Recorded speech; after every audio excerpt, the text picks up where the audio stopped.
ما waa laga yaabaa ودعي كرتا maxay la dooqay leedahay عادي ayadoo aniga aan qabo oo anigu fanaan ahay oo heeso baa laga yaabaa هذا فنان عادي xaaskaygu waxa waaye waxay jeceshahay heesaha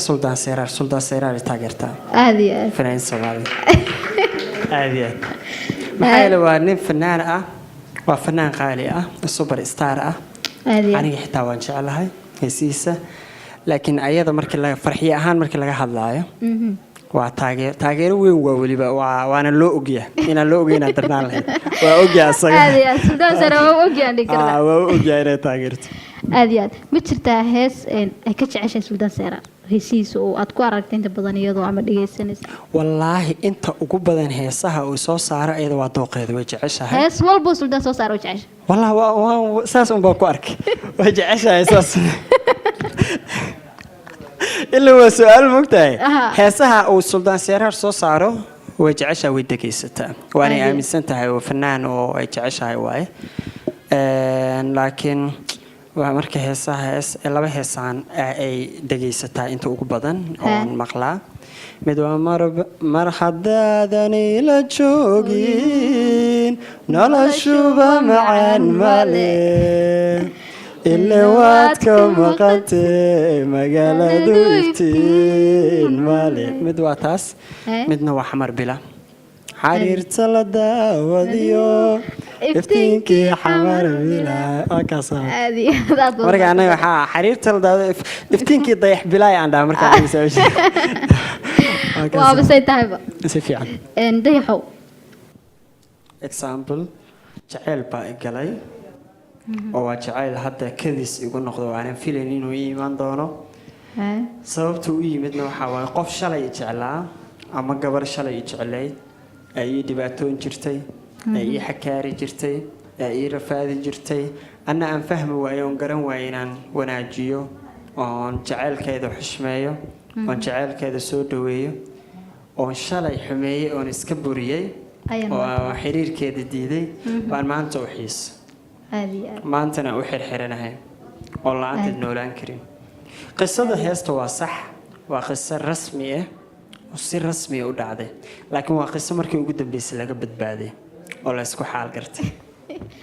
aadiya dayaxo marka laga yimaado fanaaniinta hadda joogta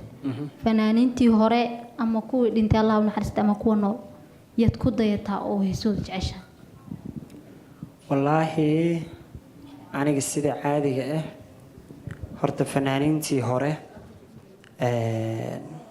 haddaan ku dhaho fanka ilaa fanaaniintii hore maanta ama qaarkood geeriyoodeen ama qaarkood gaboobeen baan taageeri jiray haddaan ku dhaho dembi baan gala been baana sheegay soomaalida horta been bay yaqaanaan fanaaniinta soomaalida been bay intooda badan ku hadlaan oo yaqaanaan aniga dhalinyaraan ahay fankani waxaan u soo galay hob oo waan jeclaa mana ahayn wax aan jeclaaday yaraanteeda ku soo barbaaray oo ku soo koray oo aan ku soo weynaaday waa laga yaabaa dhalinyarada fanaaniinta ay fanaaniinta aabahood ama hooyadood yihiin laakiin aniga farac iyo aabba iyo hooyo awoow midna ima gelin awoohayay familkayga waa dad culumo ah fankana markaan soo galay dhibaatadan kamar waa aqaana laakiin waxaan anigu shakhsi u jeclaaday inaan noqdo sida caadiyan na waxa laga yaabaa heesaha caadiga ah ama ha horeeyaan ama ha dambeeyaan waxa laga yaabaa inaan bartay wixii ka soo sukeeyay 2008 wixii ka soo dambeeyay laga yaabaa inaan sababtoo ah waxaan ahaan jiray wiil dugsigiisa iskoolkiisa lagu imtixaamo oo aanan wax kala garanayn sida caadiga ah oo shakhsigayga markaan ka hadlo ma aqooni marka aniga heeso fanaaniinta hore ma taageeri jirin mana teeda kale fan wadan anaga ma joogi jirin oo kuma soo korin wadani fankii hore oo maxaa la dhahay marka aniga soo kaco oo wax soo gartay ma ana arkin tiyaatar ma ana arkin fanaan heesaayo ma arkin fanaan wadankayga joogo ma arkin fanaan la xushmeynayo saa darteed maxaa la dhahaa ii sheeg iima suuragelin inaan falaka waa xushmeeyaa waan jeclahay waanaan xushmeeyaa heesahoodane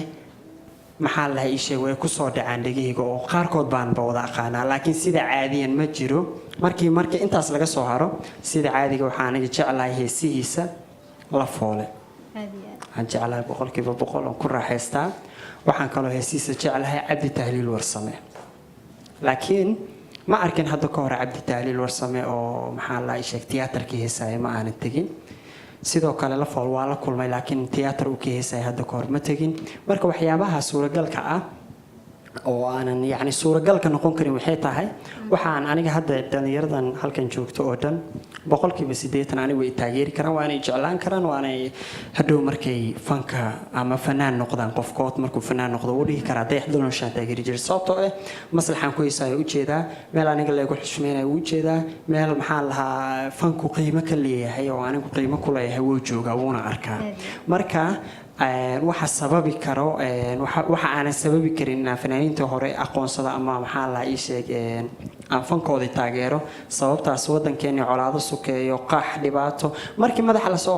qaadayba waa la kala qaxay marka fanba waxa laga yaabaa inaan waqti badan loo hayn aad baad u mahadsantay dayax inta badan dadku waxay yiraahdaan fanka waxa laga dhaxlaa magac ee lagama dhaxlo lacag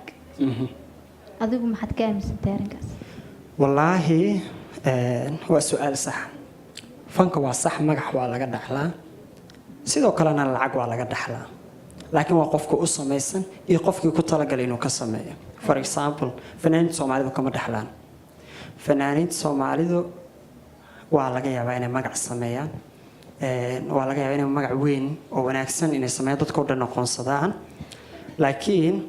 intooda badan markii ama maxaa la dhahay ilaahay nagu ma keena dib ku dhaco ama maxaa la ii sheeg wax ka qaldoomaan mostly fanaaniinta Soomaalida waa maxaa la ii sheeg waa dadkooda markaas kale loo soo dhaxgalo oo wax loo weydiiyo sababta intaas keenaysana waxay tahay qofku intuu magaciisa taagan yahay iyo qofka siduu u sameeysan yahay ama hadduu la taliyo leeyahay hadduu xaas wanaagsan leeyahay haddii isagu caqli badan yahay waa laga yaabaa maxaa yeelay dadkan hadda fanaaniinta ma yaro lacagta soo gasho sida caadiyanka lacagta fanaaniinta soo gasho fanaankii markaas heesayo ma yaro lacagta soo gasho laakiin waa fanaan iyo caqligiisa iyo fanaaniinta si iyagu u kala fikir badan yihiin bay wax meel u kala dhigan karaan ay dhigi karaan brito marka waxay ka qaldoomaan marka familkii wax ka qaldoomo marka maxaa yeelay fanaaniinta intooda badan shaqooyin kale ma qabtaan oo Soomaalida ah waa heesaan magac bay sameeyeen waxay yaqaaneen sida maslaxada looga heeso oo kaliya ma yaqaaneen sida shaqooyinka kale loo qabto markii laga reebo fanaaniinta aan maqlay inay America joogaan ayagoo shaqeeyaan iyo aan u maleynaa Europe iyagoo inay shaqeeyaan laakiin sida caadiyanka ee waxa caanka ee fanaaniinta Soomaalida ku yihiin waxay tahay inaanu shaqeyn laakiin ay heesaan marka intaas ay heesayaan oo xaraaradu heeso oo laga loo sacbinayo oo maxaa la ii sheegeen la leeyahay hebel intooda badan haddana dibka ugu weyn oo jiro oo halkaasi waxaasi sababi karo ana hadda ku sheegayo waxa ugu weyn oo sababi karo fanaaniinta Soomaalida boqolkiiba 99 iyo bar waa dad balwad leh balwada isticmaalaan jaadka sigaarka waxa marka qofka markuu balwad leeyahay maxaa la ishu soo waxba maxaa la isha fikir karin maxaa yeelay inta lacagta uu helo balwadiisu kaga fikiraya aniga kala hadda balwad mali xitaa shiishad wiligay afkayga ma saarin waa ka dhaaran karaa marka waxa maxaa la isha aniga kala bari aan u dhihi karo maxaa la isha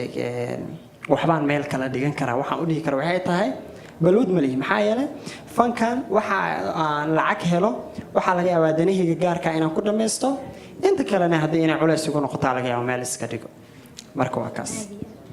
dayaxow ma jira caqabado aad kala kulantay fanka markaad soo galaysay ama haddadan aad ku guda jirtid wallaahi horta way jiraan caqabado aan kala kulmay waxay tahay aniga waalidkay walaalahay arin waxay ahayd ugu ku ah in aniga fanaan noqdo waxay arin la yaab leh oo ceeb ah oo familka kii ugu dambeeyay awoowe ayeeyo ilaa kii ugu yaraa oo walaalka ahaa waxay ku noqotay arin zaaid udub oo fool xun in fanaan noqdo sida caadiyinkana hadda fanka hadda dhalinyaradeenna horta fiiriya hadda dhalinyaradeenna ahaan baa fanki jeclaatay laakiin 5 sano ka hor fanka waxa laga aaminsanaa waa la yaqaanay oo fanka qalad zaaid laga aaminsanaa marka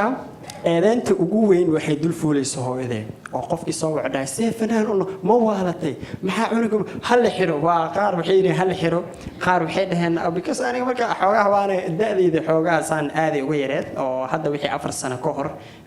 da'deeda si fiican zaid uga yareed intan marka qaar waxay yiraahdeen hal xiro qaar waxay yiraahdeen hal garaaco ul darteed ha uga haro fanka qofba meel uu sameeyay qaar waxay yiraahdeen hal quraan saar qofka oo qof waa shay ma fiyo والله عير قار وسحرين قف كان قف يوم ما سيفنا ونقول كريم حايلة أنا فاميل كينا وحكوا عسوي حدنا أنا هو يدي حاجة فانتاستيك إسكاه أو إسدا قف إسكا فرفرن أو كفتن بدنا أيضا مركو حني جري هو هي وحن روينا فينا نقضه بس أنت سايف في رسالة وحن عدك حن عدك في الحمد يسان كنا ولا لا سأدي فنان ياكل دقيسنا مركز حني جري هو يجوب حدنا فنان نقضه وأنا هي السوق هذا حدو ما له هذا محفنا ونقطة محان هرتك ولا محان إسكتها وراح حفنا نقول كنت عد بمدي يتصل بركض مدري عد كا هرت بلا عركة يتص جانس كمركب وجهري وأنا هلا أو كيف إذا استحواي عد كإنتان تصي أولي ومقال تصي مقال كل مقال يوتيوب كجرو ها نك ما هو مرة ويح حنقلا مركي عدد إسكوب هذا تمركو حنا هذا فنان نقيد هذا صوته هذا عد كا تصير هذا حد الفنان كوان قضي والسلام عليكم marka marxalado badan dhibaatooyin badan wax isku day badan oo iga yimid waxa la isha familka gudihiisa markii dambe waxa la isku raacay waxa la yiri ninkan ka haraadiyay waa ka haraan dhahay ma waxay waa xanuunsada marka fanaanka noqday zaida waa xanuunsada marka waxa quraan la isaal waxa la yiri ka maxaa la isha iska daa waxaan fanka sababtoo ah already marka saa oo zaida waa xanuunsada weligaas aan xanuunsanay marka jooji hadana xoogaha waa soo baxdin nabraha la yiraahdaa zaid hadana korkii iga batay marka jiradii weyneed ka soo kacay marka waxa la yiri waxaan waa dadkii oo dhan afka kugu qabteen marka iska daaliir waxaan wax wanaagsan inay waa aragtimo aha waa hees Soomaa codkaaga waa dhimismo habeen iska fariis iska joog hay okay markaan wax badan intaanan joogin wixiina waa ii macaadeen oo maxaa yeelay waxaan arkay aniga adduunka dadka waxaan ahaa dabiicadeeda ka sameysnaan jirtay oo inay caan ka noqdaan jecel for example meesha markaan mar hadda dhibaan ku qabo horta been sheegay waa ka gungaaray sababtoo hadda waxaan dhib aniga laba waa jeclahay midna waa necbaa midna waa jeclahay midaan jeclahay waxa waaye adduunka waxaan jeclahay inaan lagu eego inaan lugeeyo oo maanta dhan aan socdo oo maanta dhan meel kasta wareego badda inaan kaligay soo aado intaan gaari ama mooto soo qaadan lahaa waxaan jeclaa inaan iska soo baxo iska soo lugeeyo taas horta waa gabay ilaa ana sokor igu dhicin taagana sababtoo ah ma lugeyn karo taas dhibaatadaas waa igu dhacday labo inaan markaan wadada maraayo marka waxyaabaha aan jeclaan ku sheega waxaan jeclaa waxay markaan caan ka noqdo markaan wadada maraayo hay dayax ha fiicanta alxamdulillah in la dhaho oo dadka markaa magaalada maraayo oo aan noqdo waaw war waa lagu yaqaan dad ku salaamay inaan dhaho intaas aan caanimada biska doonayo laakiin hadda waxa waaye inta baxdo wadadan inta qabato ma gooyin kartid waxa yeelay waxa laga rabaa qancin wiilaa ku arkay gabaraa ku arkayso qof kasta inaa sawir la gasho qof kasta inaa qancisid maxaa yeelay aniga qof aan taageer maanta doo iga soo horbaxo waa kala la cashuumaa inaan aniga dayaxa xataa laga yaabo qof aan taageero marka arko inaan ka foqo ma laga yaabo waxaan jeclahay inaan qofkaas ama sawir la galo ama xasuus ka reebto ama aniga horta waa dadka kale horta waxa laga yaabaa dadkeenan inay kala ham yihiin inay kala dooq yihiin aniga dooqayga waxa qofka aan taageero waxaan jeclahay inaan saaxiib la noqdo waa han weynaha marka waxa waaye dadka aan taageero maxaa la ii sheegay hadana inteena badan dadka inta Soomaalida aan ka taageeray oo ka taageeri jiray hadda markaan dayax noqdo waa helay marka nuur xoogaha oo saas ila malaha dadkii ajaanibta marka damaciga jira marka waxaan leeyahay qofkan ajaanibka ah ama aktarka ah ama aktarada ah ama fanaanka ah ama noocaas ah ama stylishka ah waxa u baahan tahay adiga oo ku qanci karta dayaxo qofkan aad taageerayso waa ina saaxiib la noqotaa hadaysan ahayn qof ma leedahay fanisan ku kadib ma inta ku agmaro adiga qofkii dhan oo taageeraysa oo muhiimka agtaada ka ahaa ma hadana iska deynaysa marka waxaan islahaa dhibay igu tahay marka ina aniga wax taageero ma fahanti marka waxaan ku keenay waxay tahay qof dad baa ku taageeraya dad baa ku xushmeynaya dadkii oo dhan u baahan tahay marka waxa laga yaabaa waqtigii dhan ama inta soo baxda aabada ku soo aadi lahayd oo ku dabaalan lahayd inuu ku dhamaado inta dadkii maxaa la ii sheeg markaas faniska ah inta qancinayso ku dhamaana adigana waa iska soo laabanay xaaladda saasay marka ay maxaa la sheegay ila gudboon tahay aad baad umahadsantay dayax aha waa tahay daawadayaal weli waxaynu bartan kaga sii jirnaa barnaamijkeennii fanka iyo suugaanta howlkan quruxda badan arkaysaan waa Ocean View barnaamijkana waxaa ka daawanaysaan telefishinka Soomaali Cable xaruntiisa dhexe magaalada Muqdisho waxaa barnaamijka martii inoogu ahaa idinma sheegay dayax dal nurshe boqorka codka aad baa mahadsan boqorka codka waa ku dimbaawday fanaan dayax dal nurshe boqorka styleka badana waaye xitaa boqorka styleka lama dhigar sababtoo waxaa jiraan fanaaniin iga style quruxsan waxaa jiraan fanaaniin iga cod macaan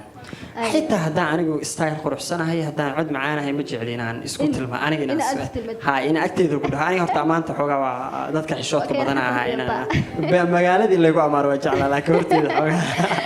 aad oo mahadsan tahay dayax